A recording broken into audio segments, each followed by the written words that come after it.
Ini yang terakhir abang nak pesan kat kita, buat apa-apa sekali pun kena ingat, benda ni semua sementara.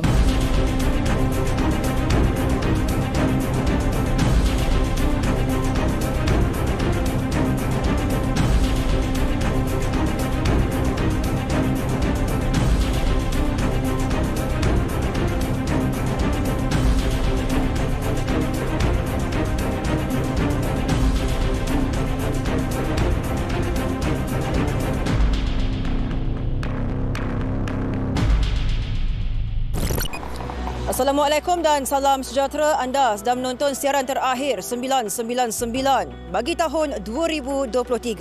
Siaran ini juga boleh ditonton secara HD di www.tonton.com.my. Berita pemergian Allahyarham Muhammad Hafiz Muhammad Saleh, seorang penghantar makanan yang terkorban dalam nahas yang membabitkan pesawat persendirian yang terhempas di Elmina, Shah Alam Ogos lalu, masih segar dalam ingatan.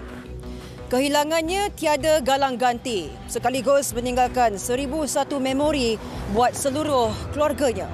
Wartawan Arisha Kale menyantuni beberapa ahli keluarga arwah Hafiz di Kedah dan Johor yang masih berduka atas pemergiannya.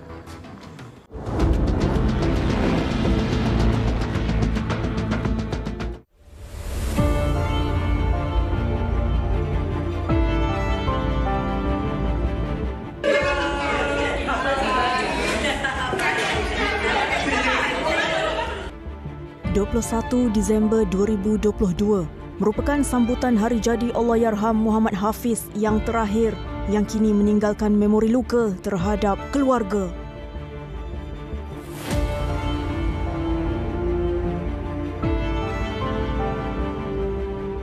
Dalam 8 selepas maghrib tu, polis call saya, kan, call. Dia tanya anak pakcik ada tak KL nama Muhammad Hafiz. Tak ada. Dia kata pakcik ni nak beritahu ni macam mana kan. Beritahu kat pakcik ni, dia beritahu terus. Tak payah duk ni kan, beritahu terus dengan pakcik. Dia kata yang libatkan kapal terbang tu anak pakcik.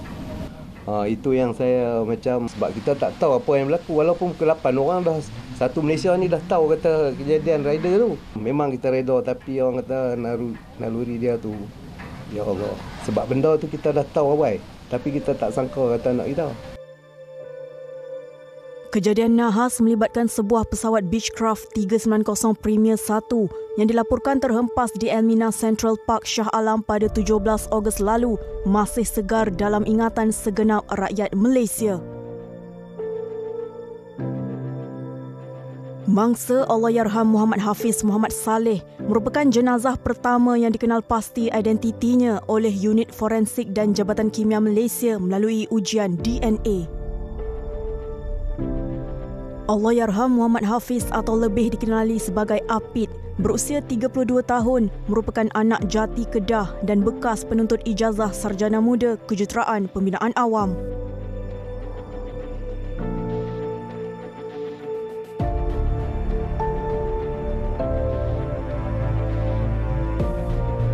Pada Oktober 2016, Allahyarham Muhammad Hafiz pernah bekerja sebagai penolong pengurus pembinaan di Kuala Lumpur sebelum mengambil keputusan untuk berhenti pada Mac 2020.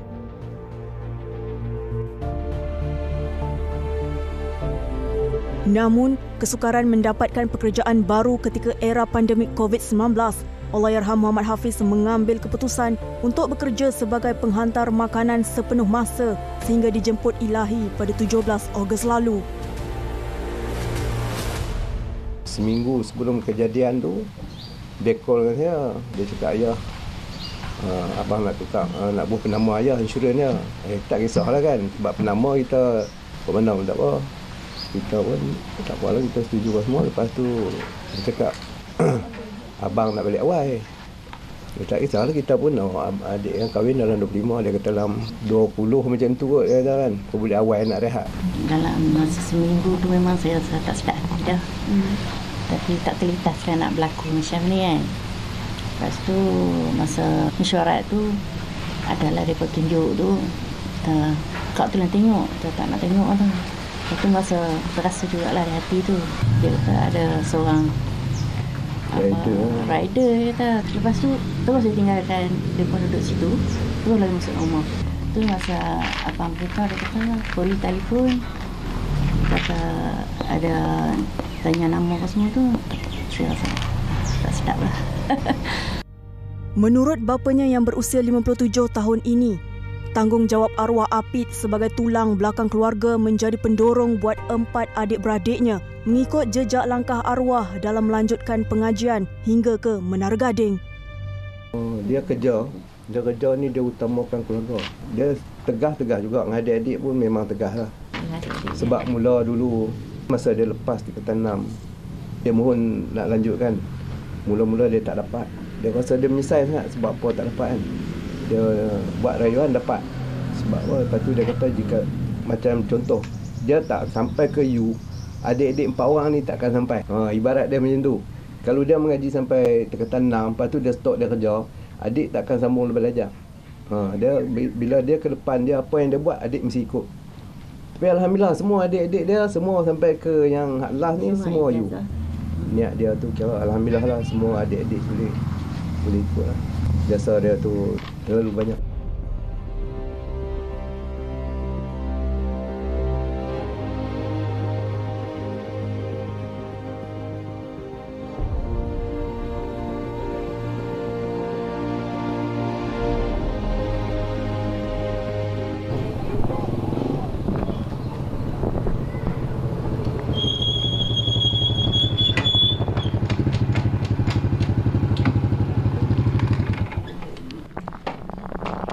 Ini merupakan sebuah motosikal peninggalan arwah yang digunakan sejak di bangku sekolah menengah pada tahun 2009 dan kini telah menjadi 1001 kenangan buat keluarganya bagi membuat rindu pada arwah Muhammad Hafiz.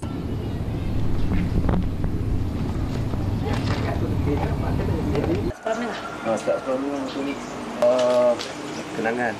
Kehilangan arwah Apit ibarat hilang sebutir permata dalam keluarga kerana sifatnya yang taat serta bertanggungjawab, tiada galang gantinya. Aku terima nikahnya Nur Hidayah binti Muhammad Saleh dengan mas kahwinnya RM2,554 tunai. Alhamdulillah.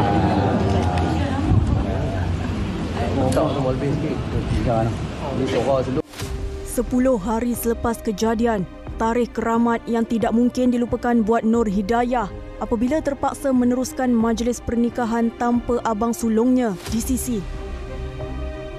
Last masa balik raya haji dah cakap kat dia dah, abang balik kali ni aku tak kira semua kan ada sebab ni majlis aku.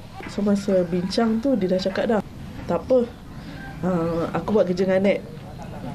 Kalau aku tak ada, Anet boleh backup.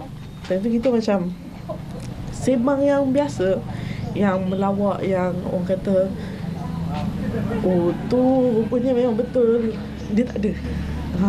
Masa ambil gambar bersama keluarga tu, terasa seorang tak cukup.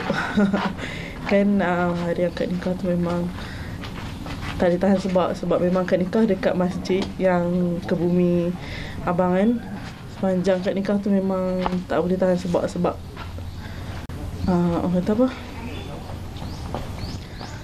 walaupun dia tak ada kat situ, tapi kita rasa dia boleh ada kat situ kan.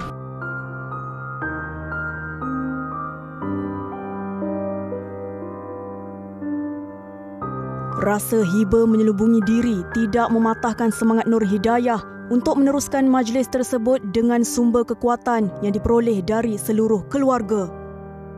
Dalam ben jenazah macam kosong, macam bercakap dengan dia walaupun dia dah tak ada yang cakap dengan dia. Patut ke majlis ni teruskan. Kalau ikutkan dah tak ada kekuatan saja nak teruskan majlis. Dah cakap dengan tunang dah. Apa jadi?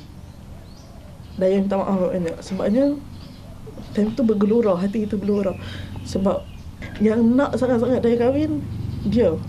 Sebab dia kata kalau Daya kahwin, tanggungjawab dia selesai. So masa dalam ben jenazah tu macam had to had lah kan. Macam walaupun dia tak bernyawa kan, Tapi macam seolah-olah dia cakap teruskan kan. Kalau ikutkan tak fitting baju. Fitting baju tu kira 3 hari sebelum majlis yang baru dapat kekuatan, dia kata tak apa, teruskan. Sebab ayah pun dah cakap, mak pun dah cakap, yang pergi tu tak pergi, yang ada kita kena teruskan. Wanita berusia 30 tahun ini turut menyatakan kesanggupan arwah Apit bekerja keras demi menanggung separuh perbelanjaan perkahwinannya yang dijadualkan seminggu selepas kejadian. Ujian paling besar nak buat satu majlis kenduri, kewangan lah kan. Duit, dia pernah cakap yang aku tak kaya, aku tak boleh nak tolong hang banyak, tapi aku akan tolong. Nanti sabar. Dia cakap macam tu je. Nanti sabar, aku akan tolong. Padahal time tu sebulan lagi nak majlis. Dia ada WhatsApp, dia tanya duit cukup tak? Lepas tu cakap dia ada tapi tak cukup sikit ni kan. Lepas tu dia kata tak apa, bagi tahu, dia akan keluarkan duit ASB dia kan. Lepas tu cakap dia tak apa, aku cover dulu. Cakap macam tu. Lepas dia tak ada tu, rezeki yang datang untuk majlis tu dari banyak sudut yang boleh menjayakan majlis tu dengan meriah lah. Sejak tahun 1994 hingga tahun 2000, keluarga arwah Apit pernah menetap di Johor dan hidup berjiran bersama keluarga Kamaruddin Ismail, iaitu abang kepada ibu arwah Apit sebelum berpindah ke Sidam Kedah. Dia daripada kecil, pasal dulu dia duduk jiran dengan saya daripada kecil, sebelah rumah lah. Jadi kalau masalah cuti tu memang duduk dengan saya lah. Kemana pergi memang ikut lah, sampai dia balik sana lah. Masa dia kat Johor ni memang rapat dengan saya lah ni. Dia ni memang tak pernah melawan. Kau cakap apa semua okey. Dia nak cerita nak tak boleh ke tak, dia semua on. Cakap apa semuanya on. Daripada kecil dia memang tak nyakitkan lah, senang. Cakap dia okey. Cakap okey. Jom nak ikut Apit? Okey. Bagaimana? Okey bah. Sikit-sikit okey bah. Itu je dia. Tak pernah nak cakap tak boleh ke apa, tak pernah dia cakap. Hari raya malam je. Kadang-kadang dia call. Apa? Macam udang bah. Udang galah. Saya cakap okey. On. Yang pasal tak dalam gambar yang uncang udangan. Dengan saya lah tu. Yang last tu. Lepas tu sebelum kejadian seminggu, dia dah kontak call saya. Dia cakap, bah nanti abah sampai kat Penang, abah raja Apit lah. Nanti Apit pergi ambil. Last berbual dengan dia lah. Walaupun hubungan sekadar bapa saudara kepada arwah, namun panggilan abah dari arwah Apit masih terngiang-ngiang oleh bapa saudaranya. Saja anak saya telefon. Dia cakap, abah, arwah Apit abah, saya dah tak boleh buat apa dah. Saya campak je handphone tu, pack semua, bubuhlah kita terus pergi Kelang. Tak boleh cakap apa dah, anak bawa kereta. Saya sendiri pun tak boleh bawa. Memang saya terasa sangatlah saya tak boleh buat apa. Saya cakap anak kau bawa kereta. Kalau bawa nanti lagi bahaya. Saya pagi terus sampai Kelang sana. Memang masa tu otak dah kosong. Memang saya tak boleh kontrol. Mungkin mak bapak dia lagi kuat daripada saya. Boleh tahan. Saya memang kalah. Saya sampai je Kelang. Tengok kawan dia je saya dah sebab. Dengan siapa saya tak boleh cakap. Memang saya nyuruk dalam kereta. Saya tak boleh cakap dengan siapa. Memang saya dah sebab.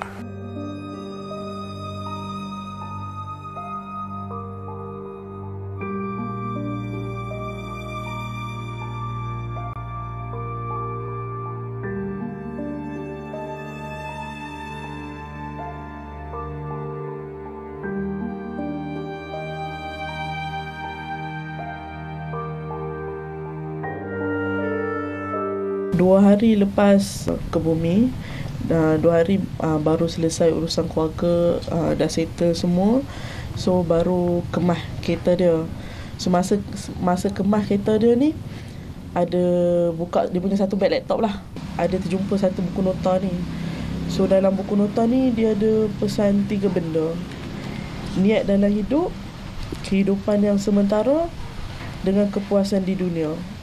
So masa tu buka buku ni, masa tu dengan adik lelaki Anep, dan tu dua-dua terdiam. Mungkin Ini yang terakhir abang nak pesan kat kita. Kiranya buat apa-apa sekali pun kena ingat, benda ni semua sementara. Nur Hidayah turut menzahirkan rasa syukur apabila urusan pemergian arwah abangnya dipermudahkan dari segenap sudut. Pemergian Allahyarham Muhammad Hafiz meninggalkan kesan mendalam buat keluarga. Namun, pahit manis memori Apit akan sentiasa tersemat di dalam jiwa. Al-Fatihah.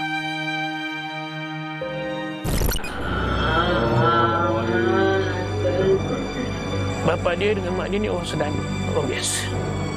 Kemudian tu Allah buka bila dua-dua orang tak ada.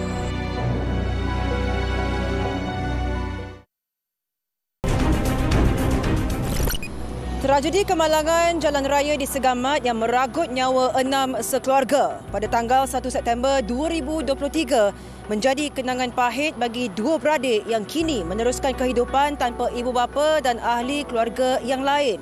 Adik Abdullah Amiruddin adalah satu-satunya penumpang yang terselamat, namun kecederaan yang dialaminya amat kritikal sehingga menyebabkan koma. Saksikan laporan yang disediakan wartawan Syukri Ibrahim bagi mendapatkan perkembangan terkini adik Abdullah.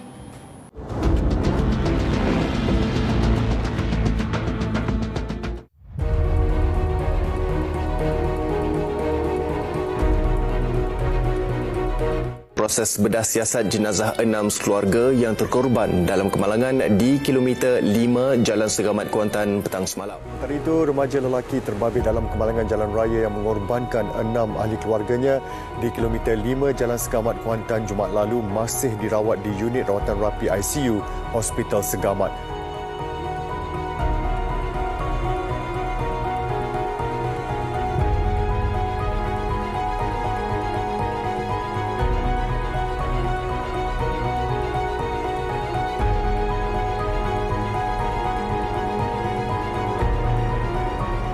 Di kilometer 5 Jalan Segamat Kuantan inilah telah berlakunya sebuah kemalangan maut yang telah meragut nyawa 6 sekeluarga. Seorang mangsa yang terselamat iaitu adik Abdullah Amiruddin telah mengalami kecederaan yang parah, namun beliau telah beransur pulih dan kini masih memerlukan rawatan berkala di hospital berdekatan. Tanggal 1 September 2023 merupakan titik hitam kepada Abdullah Amiruddin yang merupakan satu-satunya mangsa kemalangan maut yang terselamat. Kecederaan parah yang dialaminya menyebabkan mangsa koma selama sebulan dan memerlukan masa yang lama untuk kembali pulih sepenuhnya. Kecederaan pada bahagian kepala, kehilangan memori, sementara tulang di tangan kiri dan kaki kirinya memerlukan rawatan susulan di hospital bagi memantau tahap kesembuhannya dari masa ke masa. Nama saya Abdullah bin Amiruddin. Saya lahir dekat Mesir. Umur saya 15. Sakit tangan dengan lutut.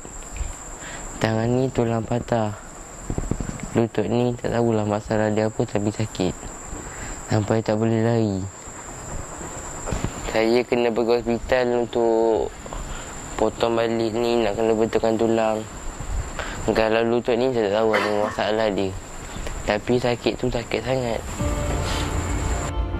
Abang kandung Abdullah iaitu Abdul Rahman yang berada di rumah pada ketika kejadian malang itu berlaku, kini akur untuk memikul tanggungjawab yang besar untuk menjaga adiknya setelah kehilangan keseluruhan ahli keluarga yang lain dalam sekelip mata.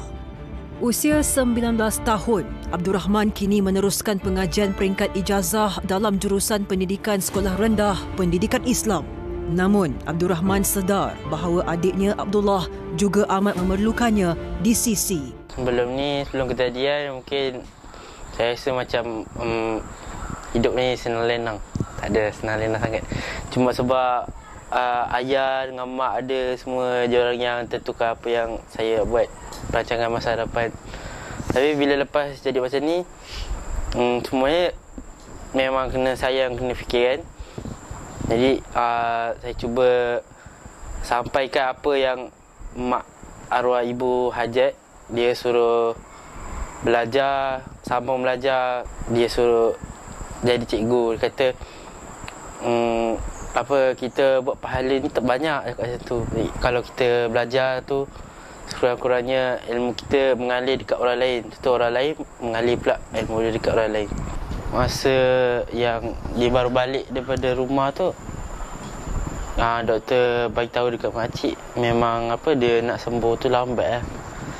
Sebab tengok apa yang doktor bagi tahu, dia kata 50-50. Memang susah lah. So dia sampai sini pun dia terbaring apa semua. Mata dia tak nampak. Saya tak minta banyak, cuma minta dia cepat sembuh. Selalu ada dengan saya. Dia lah adik dan dia abang dekat saya. Kini, Jalan Parit Lapis Darat merupakan lokasi kedua adik-beradik ini tinggal bersama ibu saudara Nurahila Nur Muhammad yang merupakan adik kepada arwah ibu mereka.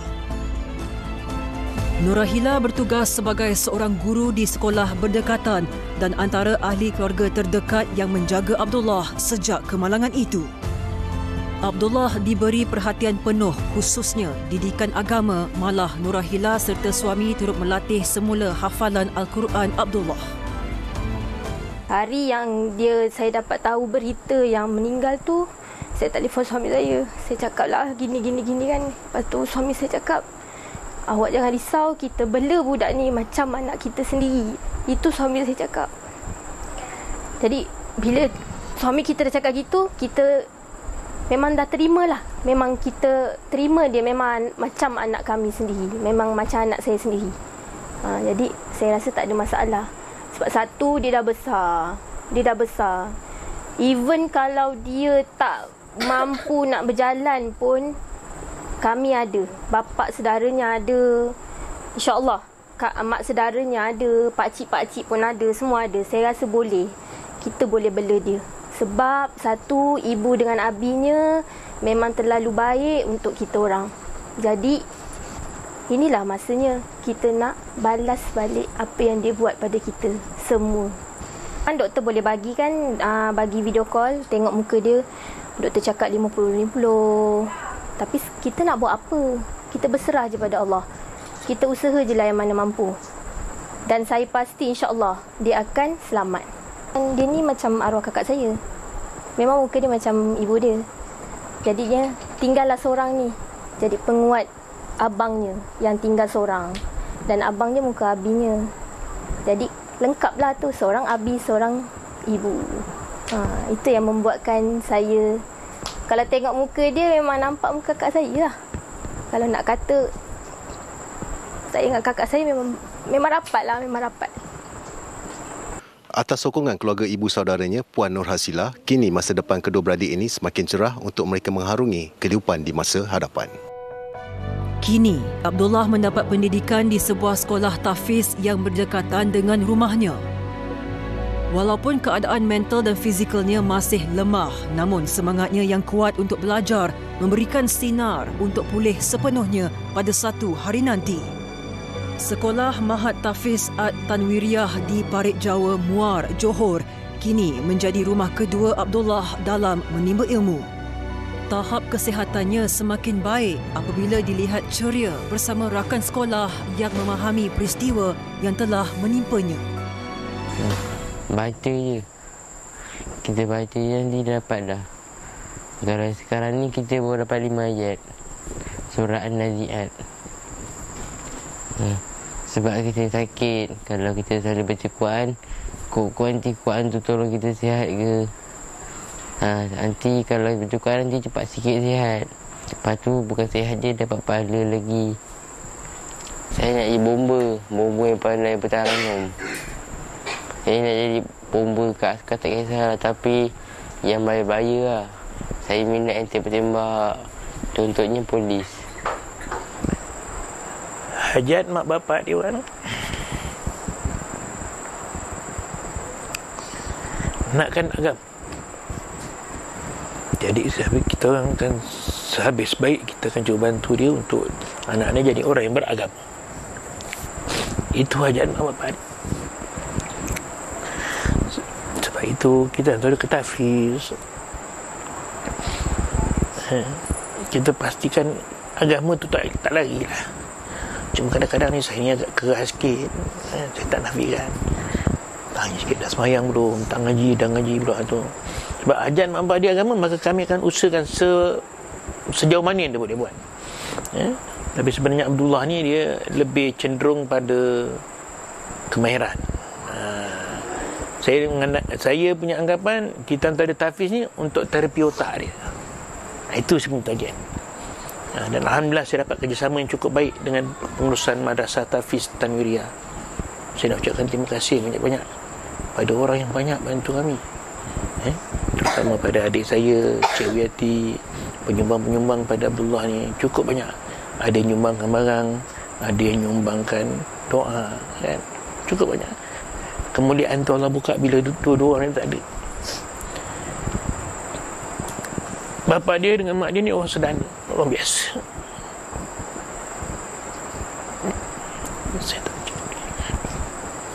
Kalau duduk seorang-seorang nanti kadang-kadang menangis sebab teringat arwah ibu dengan arwah abi. Masa nangis tu bersifar kokok dia masuk syurga. Kita rasa ibu dengan abi kita dah masuk syurga dah pun, sebab akak kita yang bawa. Akak kita seorang hafizah Quran. Dalam keluarga dia lah yang paling pandai Quran. Nurahila sering berkunjung ke tanah perkuburan Parit Limbung Muar bersama Abdullah dan Abdul Rahman bagi menziarahi pusara keluarga mereka untuk melepaskan rasa rindu yang tak terhingga.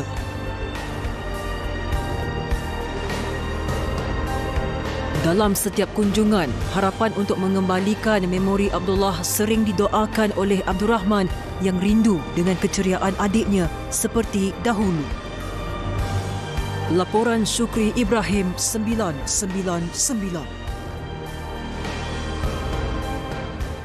Kadang-kadang dia orang lepak senang kat sini. Ramai-ramai lepak. Jadi FSG datang, kena member dia yang tolong angkat bola tu.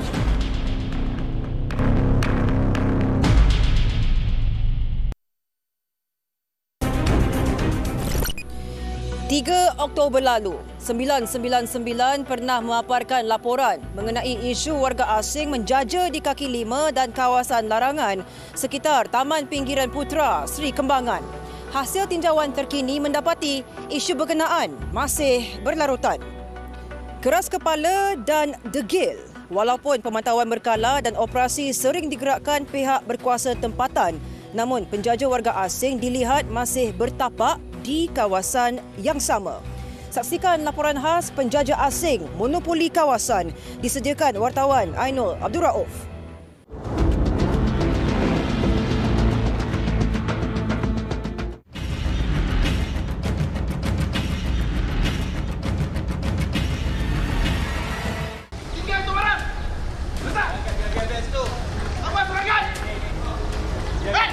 Macam ni tak betul lah. Hygiene pun susah. Kebetulan itu kebersihan pun tak ada.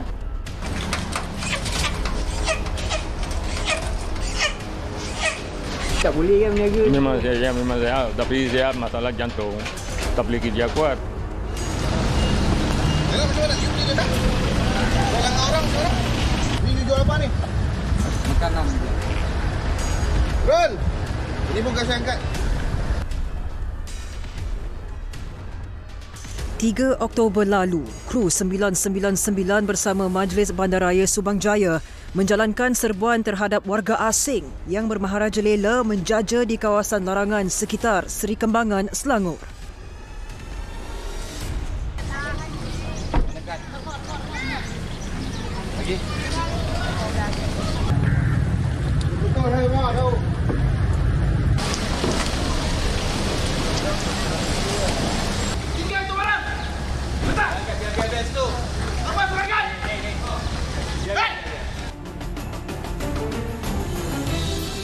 Setelah lebih sebulan berlalu, kami melakukan tinjauan semula sekitar lokasi berkenaan bagi memantau keadaan terkini kegiatan penjaja warga asing terbabit.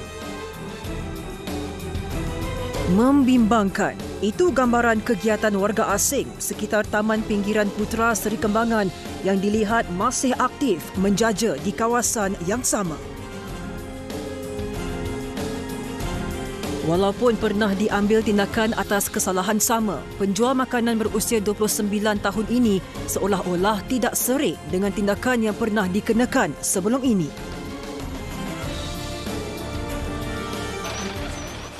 Jual apa? Akak jual apa, Kak? Jual apa? Ha? Akak jual apa? English kan? English. Kenapa? Kenapa kemas? Tadi meniaga kan?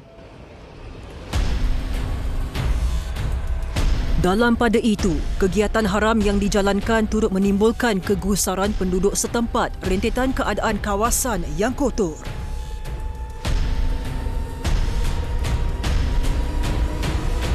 Sudah sini berapa lama? 7 tahun. 7 tahun?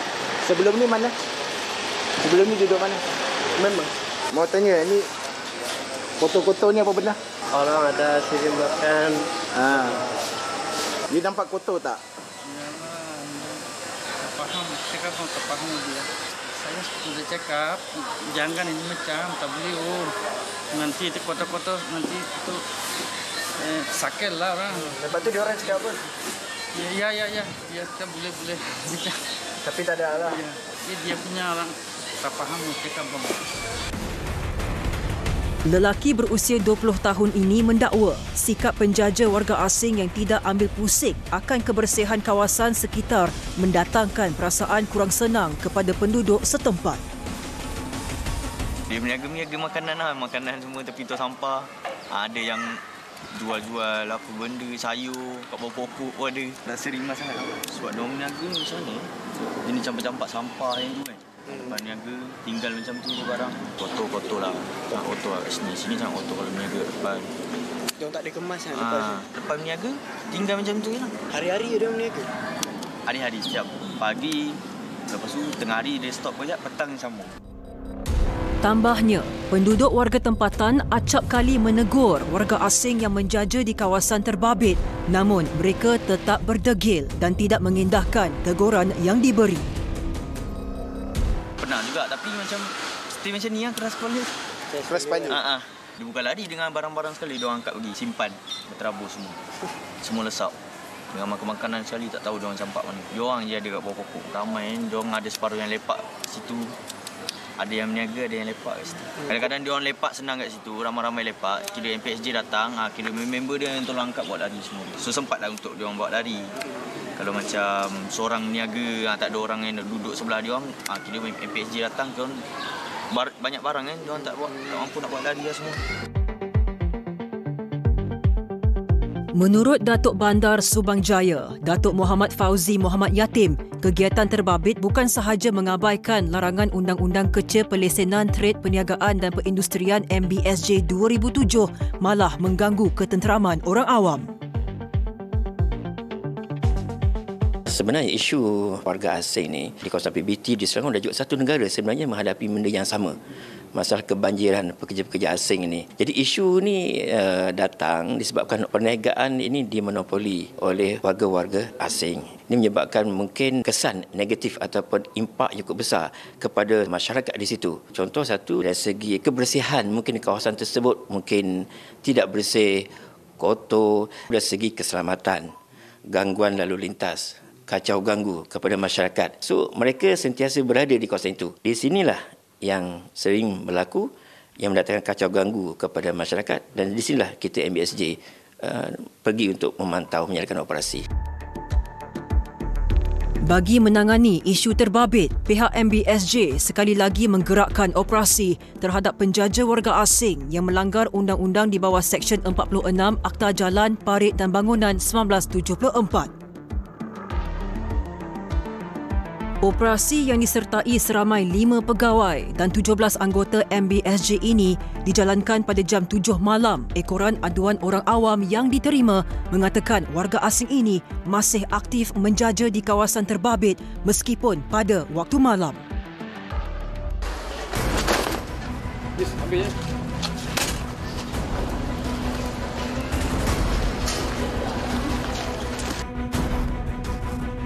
Ketika serbuan di pinggir jalan serta kaki lima bangunan sekitar kawasan berkenaan, pihak MBSJ masih mengesan beberapa ruang penyimpanan sampah yang dijadikan tempat menternak ayam.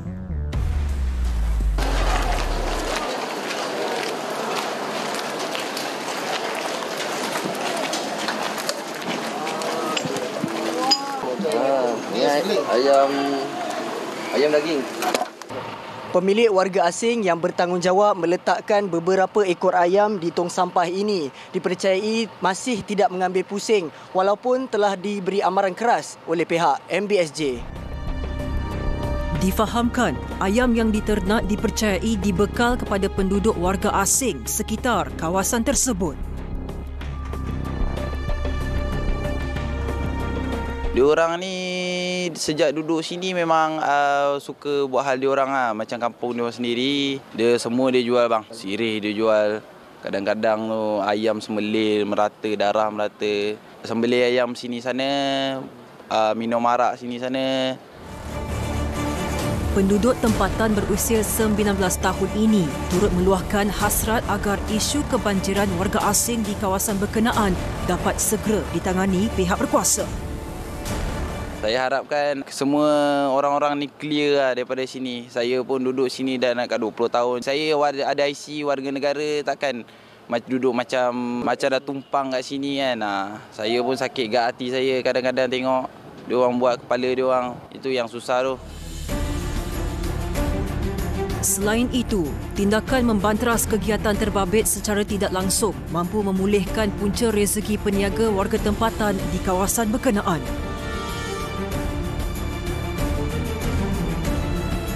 Hasil pendapatan mereka akan berkurang sebab timbulnya persaingan.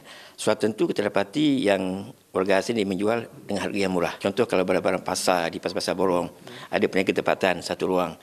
Di luar sana ada peniaga warga asing yang menjual benda yang sama tapi di murah. Sebab kita tahu dia orang ni kadang dia mengambil sayur-sayur, ikan yang mungkin kualitinya rendah. Jadi ini menjejaskan pendapatan peniaga-peniaga yang dah kita lesenkan berniaga di premis kita. Jadi itulah yang mendesak kita PBT untuk memastikan membantu peniaga-peniaga tempatan ini berniaga dengan cara yang betul dan kita akan mengawal dan membasmi atau menghapuskan aktiviti-aktiviti peniaga asing.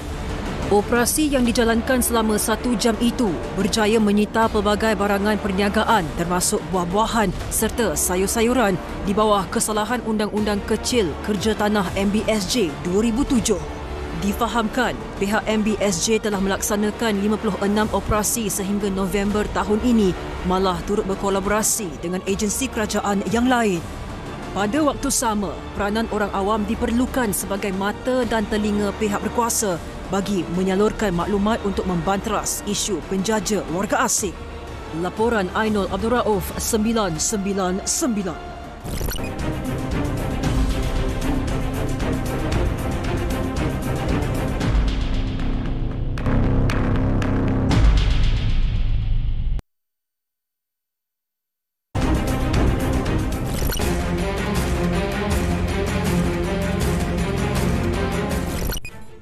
Tiga penjenayah warga Rohingya yang terlibat dalam kes samun dan pecah rumah maut selepas berbalas tembakan dengan pihak polis pada 12.30 tengah malam di Taman Selayang Jaya Sabtu lalu.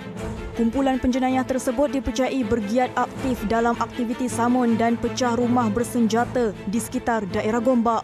Susulan kejadian itu, pihak polis percaya hampir 50 kes pecah rumah melibatkan geng rantau Fiesta di 6 negeri berjaya diselesaikan. Seorang mayat lelaki warga tempatan telah ditemui di dalam lubang berhampiran kawasan Belukar di Sungai Choh Rawang setelah pihak polis menerima laporan daripada seorang wanita pada pukul 11.25 malam Sabtu lalu. Laporan dibuat sejurus perbualan berkenaan penanaman mayat didengari oleh pengadu yang merupakan jiran suspek. Susulan kejadian itu, pihak polis telah menahan 2 lelaki dan seorang wanita warga tempatan dalam lingkungan 29 hingga 33 tahun yang disyaki terlibat dalam kejadian tersebut. Manakala dalam perkembangan terbaru, pemangku Ketua Polis Daerah Gombak, Superintendent Arifin Muhammad Nasir mengesahkan 5 lagi individu termasuk 3 lelaki dan 2 wanita telah ditahan bagi membantu siasatan. Hasil bedah siasat mendapati terdapat kesan luka dan lebam di kepala dan seluruh badan mangsa. Motif pembunuhan dikatakan berpunca daripada perselisihan faham antara mangsa dengan salah seorang suspek. Kes disiasat mengikut Seksyen 302 Kanun Keseksaan kerana membunuh. Mayat seorang lelaki berlumuran darah ditemui terbaring di hadapan lampu isyarat Jalan Panampang, Kota Kinabalu, Sabah dengan beberapa kesan tetakan dan tikaman yang terdapat pada tubuh mangsa. Ketua Polis Daerah Penampang berkata, pihak polis menerima laporan pada jam 4.44 pagi mengenai satu pergaduhan melibatkan beberapa orang lelaki di kawasan yang sama mayat ditemui. Walau bagaimanapun, mangsa disahkan meninggal dunia di tempat kejadian oleh pegawai perubatan dari Hospital Queen Elizabeth I. Siasatan masih giat dijalankan oleh pihak polis dan kes disiasat di bawah Seksyen 302 Kanun Keseksaan yang boleh dikenakan hukuman mati jika sabit kesalahan. Terima kasih bersama kami sehingga ke penghujung rancangan. Jangan lupa untuk catch up semula siaran 999 di aplikasi Tonton dengan memuat turun dan langgan sekarang. Kita jumpa lagi di tahun hadapan. Saya Sofia Nur Solihatun. Ingat, jenayah membawa padah.